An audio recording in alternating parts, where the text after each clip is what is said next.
The sheikh's mansion stood like a silent fortress in the wealthiest corner of the city. From the outside, it looked like an ordinary estate, but once inside, it felt like stepping into another world.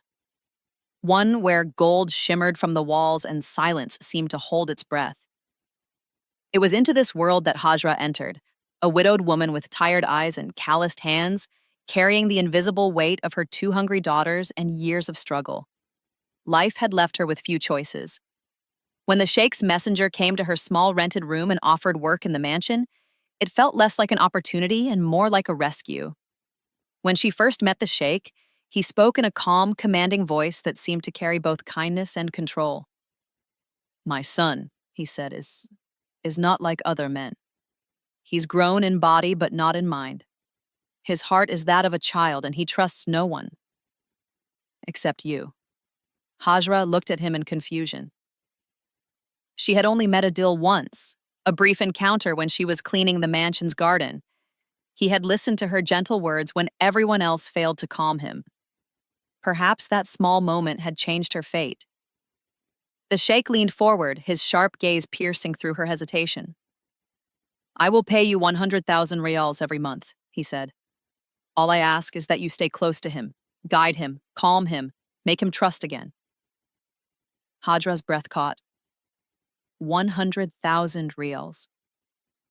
She imagined her daughters eating full meals, sleeping under a proper roof, going to school without shame. The temptation overpowered the warning bells in her heart. "I accept," she whispered, unaware that she had just stepped into a carefully woven web. Her first days in the mansion were filled with quiet unease. The servants avoided Adil's wing as if it were cursed. They spoke in whispers. Of his temper, of his strength, of the strange things that happened when he was angry. Hajra felt a chill whenever she walked through the long, echoing corridors. Yet when she entered Adil's room, the chaos seemed to pause.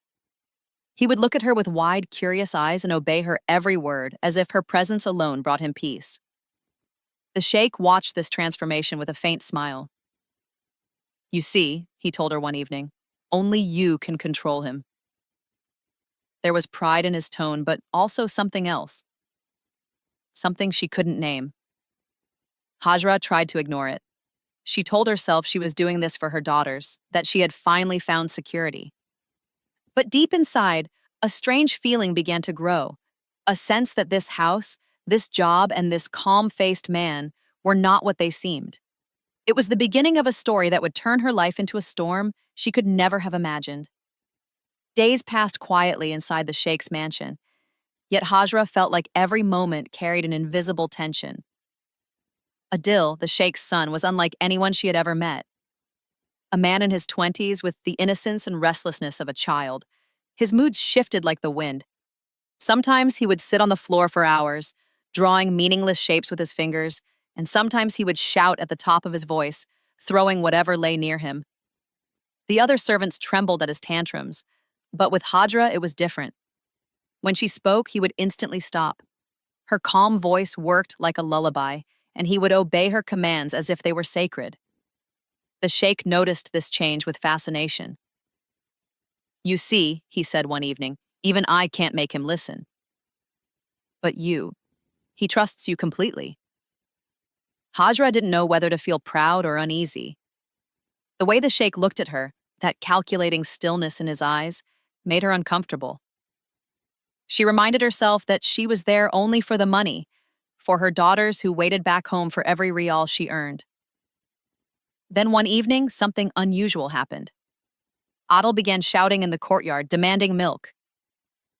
"I want milk! I want milk now!" he screamed, his voice echoing through the marble halls. A maid hurried to bring him a glass, but the moment she offered it, Adil slapped it away. The glass shattered, and he began to cry, pointing toward Hajra. "No! I want Hajra to give it to me!" Startled, Hajra stepped forward. The sheikh, standing nearby, watched silently. When she took another glass of milk and knelt beside Adil, he stopped crying instantly. His large eyes softened, and he drank quietly from her hand like a child seeking comfort. The sheikh's expression shifted, from curiosity to something darker, almost satisfied. Later, he approached her and said in a low voice, "If you feed him milk every day yourself, I'll give you 1,000 rials daily. It keeps him calm, and it keeps you useful. Hajra hesitated, but the image of her daughter's faces flashed before her eyes. 1,000 rials a day could change everything. She agreed, convincing herself it was harmless. The next morning, she sat beside Adil again, offering him milk. He smiled, and for a brief moment, she saw something gentle in him. A child lost in his own world, holding on to the only person he trusted. But when his fingers brushed hers, a strange chill ran through her body. The innocence in his eyes flickered into something else, something deeper, something human, yet unsettling. The sheikh watched from a distance, silent, his lips curving into an unreadable smile. Hajra didn't know it then, but that simple act of kindness had crossed a line that would change everything. That evening, the rain tapped softly against the mansion's tall glass windows, and Hajra sat beside Adil as usual, holding a warm glass of milk. The glow from the chandeliers made the gold patterns on the walls shimmer, but she felt none of the warmth it promised. She brought the glass to Adil's lips, hoping he would drink quietly and fall asleep soon. Yet before she could move away, his hand shot out and gripped her wrist tightly, his fingers, strong and trembling, dug into her skin. "Hajra," he whispered, his voice trembling with something between fear and longing. The words froze her in place. For a second, she thought she had misheard him. But his gaze, sharp, childlike, and burning, told her he meant every word. Panic surged through her chest. Adil was powerful and his strength was unpredictable. If she resisted, he could easily hurt her. Yes, yes, I am, she said quickly, trying to calm him. Now drink the milk and let go of my hand. Like a satisfied child, he smiled and released her wrist. He finished the milk in one long gulp, then leaned back with a blissful sigh. Hajra forced a weak smile, but inside, her heart was pounding violently. Across the room near the doorway, she noticed a shadow. The sheikh standing silently watching. His expression was calm, too calm. There was no surprise, no anger, only quiet observation, as though everything happening was part of some silent agreement he had already made with himself. That night, Hajra couldn't sleep. The echo of Adil's question, "You're mine, right?" haunted her mind like a whisper she couldn't silence. She replayed the scene again and again, his grip, the sheikh's stillness, the air thick with unspoken danger. What had she walked into? Was this a test? Or was it something far worse, a trap? The next morning, she went to the sheikh to discuss what had happened. But before she could speak, he gave her another instruction. "From now on," he said with that same unnerving calmness, "you will give him milk twice a day, morning and evening. He listens to you. That's what matters," Hajra tried to protest. "But sir, he's getting too attached." "This isn't normal." The sheikh's lips curved into a faint, cold smile. "You're being paid for results, not opinions. Do as you're told. You're doing well." His tone was final, polite, yet sharp enough to silence her. Hajra walked away, her heart heavy. The mansion's beauty suddenly felt like a cage of gold, and she, a prisoner inside it. The walls seemed to whisper secrets she was not yet ready to hear. That night, when Adil smiled at her again, she realized this was only the beginning. The first tremor of an earthquake she couldn't yet see. The days that followed blurred into one another. Hajra's life became a cycle of routine, feeding Adil in the morning, keeping him calm through his mood swings, and offering him milk again at night. Yet beneath this rhythm, something dangerous was growing, something neither she nor the sheikh chose to name. Adil's attachment deepened with every passing day. He began to follow her everywhere, sitting beside her at mealtimes, refusing to let any servant touch him, and even insisting that she tell him bedtime stories like a mother would tell her child. At first, Hajra convinced herself it was harmless. He was like a lonely boy trapped in a man's body, desperate for affection and security. But soon, the warmth in his eyes began to shift into something else, an intensity that made her uneasy. One night, long after everyone had gone to sleep, Hajra awoke to the sound of her door creaking open. Adil stood there, barefoot, his hair disheveled and eyes glistening under the dim light. "Hajra," he whispered, "I can't sleep." "Please sit with me." She froze. "Adil, it's late." You should be in your room, she said softly, hoping he would listen. But he shook his head stubbornly and sat on the floor, clutching the corner of her bedsheet like a frightened child. If you don't stay with me, he whimpered, I'll be scared. Her heart softened for a moment. She thought he was merely lonely, so she sat beside him, placing a hand gently on his shoulder to comfort him. But in that instant, Adil turned and wrapped his arms tightly around her, pressing his head against her chest. His breathing was heavy, uneven, and something about the way he held her sent a chill down her spine. Adil, she whispered, trying to sound calm. Let go. You're safe now. He clung harder. You'll never leave me, right?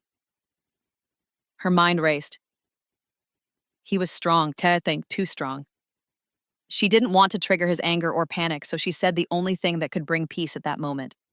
No, Adil. I won't leave you. His grip slowly loosened, and he smiled faintly, falling asleep beside her like an innocent child. Hadra, however, remained wide awake, her body trembling, her heart pounding in fear. The next morning, she went straight to the sheikh, desperate to talk, but instead of concern, he laughed softly. Adil is just expressing his affection, he said. And that's good. He listens to you. You've done what no one else could. Affection? Hadra repeated, her voice cracking. He thinks I belong to him. This isn't normal. The sheikh leaned back, his tone suddenly colder. You're paid to keep him under control. Do your job, Hadra. Don't complicate things. As she walked out, a heavy dread filled her chest. It was then she realized the sheikh wasn't grateful for her help. He was using her, and Adil's growing obsession was no accident. It was part of something she had yet to understand. By now, Hadra had begun to dread the setting sun. Each evening brought new fears, Adil's restlessness, his unpredictable moods, and the sheikh's quiet watchfulness. What began as a job had turned into captivity. The walls of the mansion, once symbols of grandeur, now felt like the bars of a golden prison. Adil's obsession had reached a point where he could not bear a moment away from her. He followed her from room to room, refused to eat unless she fed him, and threw violent fits whenever she spoke to anyone else. One afternoon, as Hadra prepared his milk, a loud crash echoed through the hallway. She rushed in and saw Adil sitting amid broken glass, blood dripping from his forehead. He had smashed a mirror. Adil! She screamed, running to him.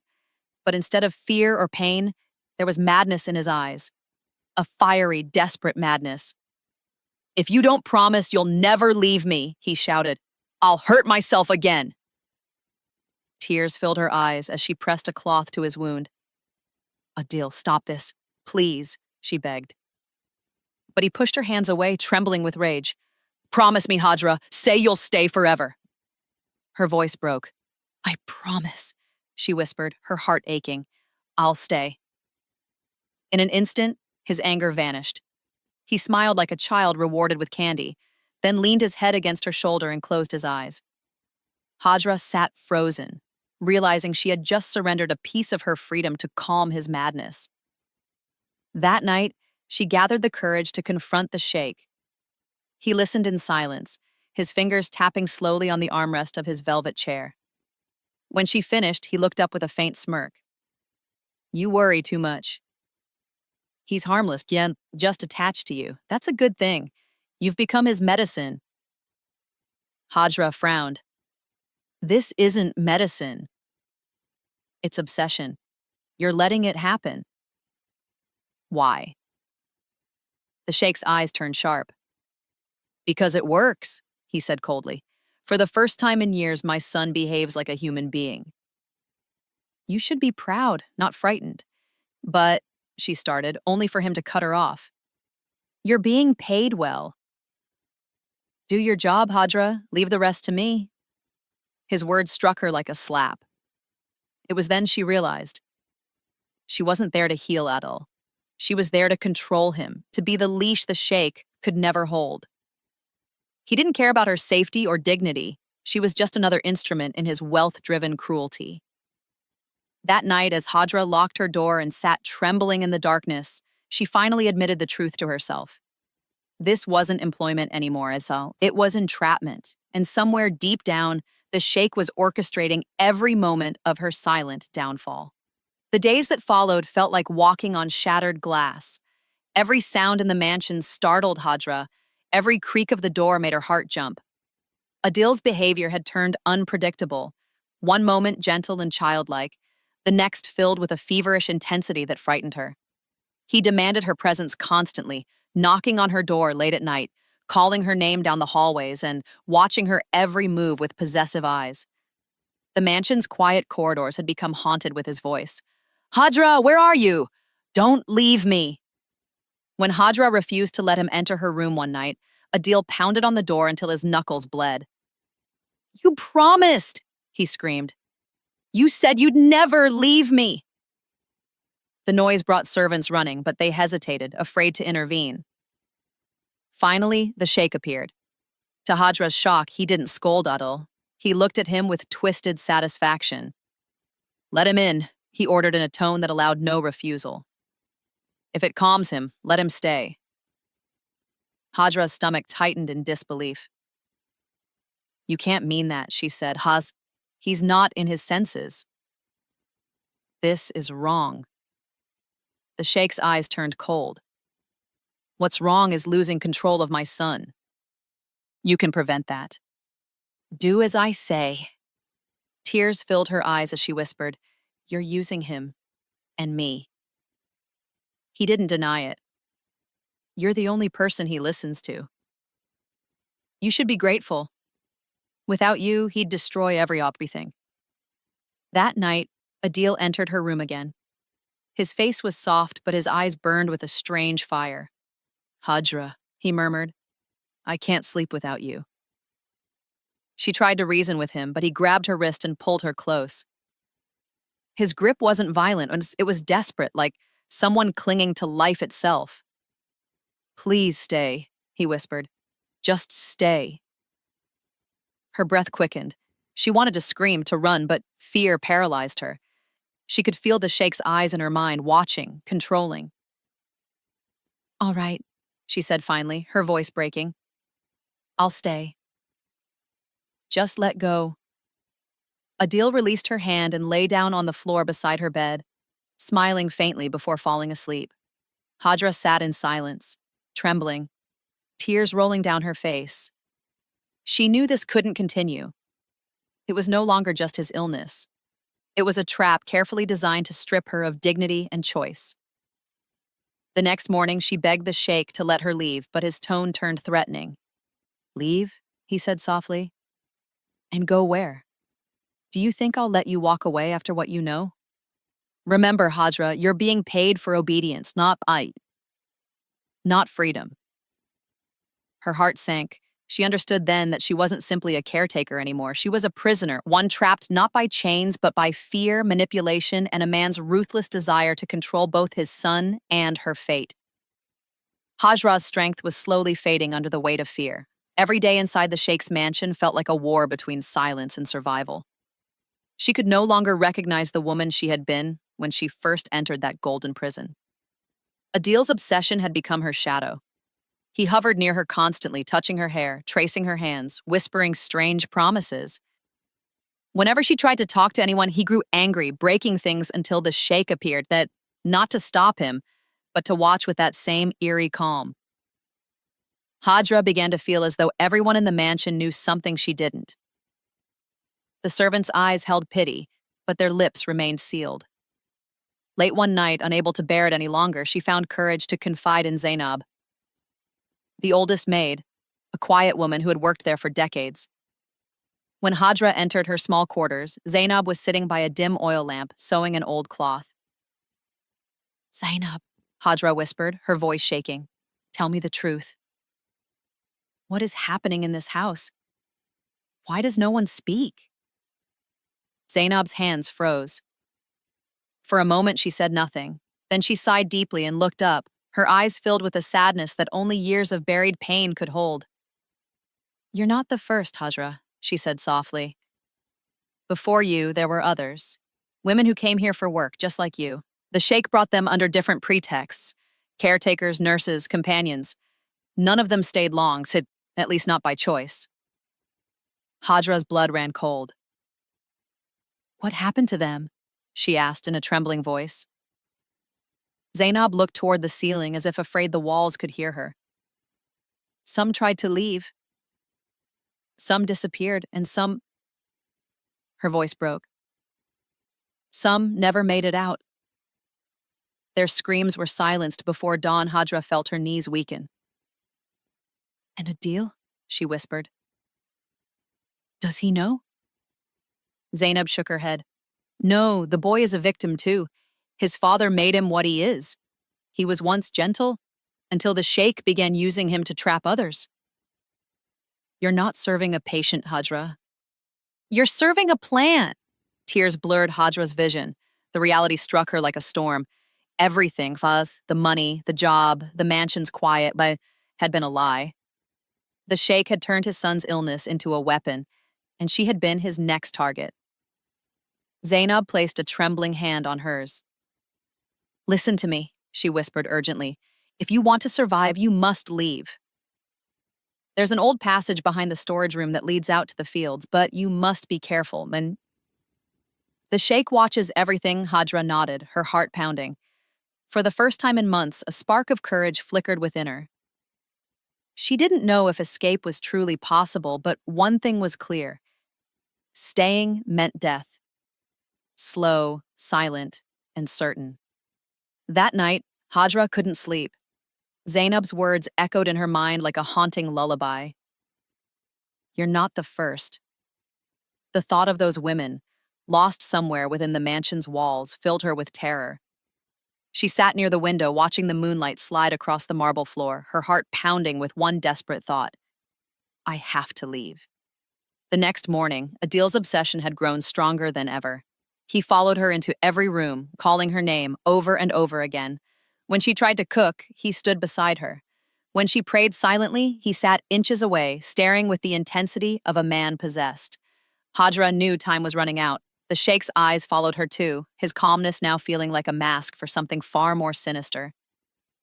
That evening, she met Zainab again in the laundry room, where the sound of running water drowned their whispers. "I can't stay here any longer," Hadra said in a trembling voice. "He'll destroy me." Zainab nodded. "Then listen carefully. Behind the storage room, there's an old wooden door that leads to a tunnel. It's been sealed for years, but I'll open it tonight. You'll need to take Adil with you. He won't let you go otherwise." The plan terrified Hadra, yet it was her only hope. If she left alone, Adil would raise an uproar. But if she convinced him to come, perhaps she could slip away once they reached safety. That evening, she found Adil in the garden, humming softly as he played with a broken toy car. She knelt beside him. "Adil," she said gently, "do you want to go somewhere beautiful? Somewhere far from this house?" His eyes lit up like a child's. "Will there be milk there?" "Yes," she smiled weakly. "There will be everything you like." He clapped his hands with joy, unaware of the fear trembling behind her calm expression.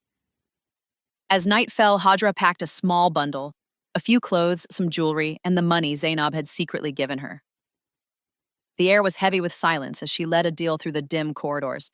But just as they reached the storage room, a deep voice thundered behind them. "Hadra!" She froze. The sheikh stood at the end of the hallway, his eyes blazing with rage. "You're trying to escape me?" he roared, advancing toward them. Adil panicked, clutching Hadra's arm. "No! Hadra is mine. She won't go." The sheikh's voice dripped venom. "She's deceiving you, my son. She never cared for you. She only wanted your father's money." Adil's breathing grew wild, confusion twisting his face. No, that's not true." But the sheikh kept shouting, his words slicing through the air like knives. "Look at her! She's a liar, a thief." In a flash of fury, Adil lunged at his father. The two men struggled violently, the sound of their fight echoing through the mansion. Hadra screamed for them to stop, but Adil's strength was monstrous, his anger uncontrollable. At last, the sheikh fell to the floor, blood trickling down his face. "You'll never escape this curse, Hadra," he gasped. "Never." Hadra's tears blurred her sight, but she knew this was her only chance. She grabbed Adil's trembling hand and whispered, "Come, we have to go. Now." Together, they disappeared into the darkness, the secret passage swallowing them whole. The tunnel was narrow, damp, and smelled of dust and forgotten time. Hadra held Adil's hand tightly as they moved through the darkness, guided only by the faint glimmer of moonlight filtering through cracks in the stone. Her heart pounded with fear and hope, fear that the Sheikh's men would find them and hope that perhaps finally she was escaping the nightmare that had consumed her life. Behind them, the mansion, that golden cage, Wasindan, was sinking into chaos. Adil stumbled a few times, confused and frightened. "Hadra," he whispered, "where are we going?" "I don't like it here." She squeezed his hand gently. "We're going somewhere safe," she said, trying to sound calm, though her voice trembled. "Somewhere no one can hurt us." After what felt like hours, they reached the end of the tunnel and stepped into the open air. The vast emptiness of the night surrounded them, the scent of earth, the whisper of wind through dry grass, and the soft glow of stars above. For the first time in years, Hadra felt something she had forgotten: freedom. They walked for miles until they reached a small abandoned farmhouse on the edge of the city, the one Zainab had told her about. There, a distant relative of hers recognized Hadra and broke down in tears. "We thought you were gone," he said, helping her inside. She finally allowed herself to breathe. In the days that followed, she found a local doctor who agreed to see Adil quietly. With medicine, patience, and genuine care, his violent moods began to soften. He no longer screamed or broke things. Instead, he spent hours staring out the window, humming softly, as if trying to make sense of his new world. Hadra treated him not as a patient anymore, but as a fragile soul broken by cruelty and neglect. News came later that the Sheikh had survived the fight, but had been left crippled. His empire of silence collapsed. His servants fled, his wealth drained, and his mansion, once the pride of the city, stood empty, filled only with the echoes of screams it had once buried. For Hadra, life began again. Her daughters returned to her side, their laughter filling the small house like music. They asked about the mansion, about Adil, about the past she wished to forget. She only said, "We lived among shadows, but now we walk in light." Every night, when she saw Adil sitting quietly by the window, she whispered a silent prayer, not of anger, but of forgiveness. Because somehow, through all the pain, both of them had escaped the same prison. Time passed, softening the sharp edges of Hadra's pain, though the scars it left behind would never truly fade. The small house she now lived in with her daughters and Adil stood on the outskirts of the city, simple, peaceful, and far removed from the golden cruelty of the Sheikh's mansion. Life moved quietly there, as if it too wanted to heal. Every morning, sunlight filled the room through the broken window panes, and the smell of tea mingled with laughter. Laughter that had once been lost but was now reborn. Adil was no longer the same man she had met in that haunted palace. The medicines had worked, but more than that, it was kindness that mended him. He had learned calmness, patience, and self-awareness. Sometimes he sat on the veranda feeding the stray birds that came each evening. Other times he painted clumsy sketches of the garden, his hands shaking slightly but his face calm. He still depended on Hadra, but his love had changed, no longer burning with possession but glowing with gratitude. One evening, as the sun melted into the horizon, he turned to her and said softly, "Hadra, I remember what I did. I remember the fear in your eyes. I didn't understand then, but I do now." His voice trembled, yet his eyes were clear. "You saved me from that house. You saved me from myself."